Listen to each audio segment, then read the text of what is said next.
Hi friends, ఇలా జరుగుతుందని అస్సలు ఎక్స్పెక్ట్ చేయలేదు.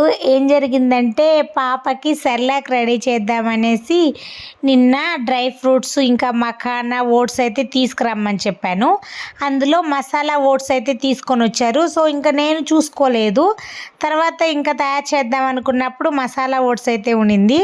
సరే దాంతో ఇంకా టిఫిన్ చేసుకొని తిందామనేసి దాన్ని తింటూ ఉన్నాను. పాపకి కొద్దిగా పెట్టానమాట. టేస్ట్ నచ్చేసి ఇంకా అది కావాలి అని చెప్పేసి దూకేస్తూ ఉంది. ఇంకా సరే పాపకి సెర్లాక్ రెడీ చేయడానికి అని చెప్పి బ్లింకిట్లో రోల్డ్ ఓట్స్ ఉంటాయి కదా, సో అవైతే ఆర్డర్ చేసుకున్నాను. అది వచ్చేసి పేపర్ కవర్ కదా, పట్టుకోగానే ఇట్లా చూడండి జారైతే కింద పడిపోయింది. మిట్టుకి కిసాన్ జామ్ కూడా బుక్ చేశాను, అదైతే పగిలిపోయిందనమాట. ఇలా ఉంటుంది చూడండి. చెయ్యి సింపుల్గా జారిపోయేసి సీసా అయితే పగిలిపోయింది. వీడియో నచ్చినట్లయితే లైక్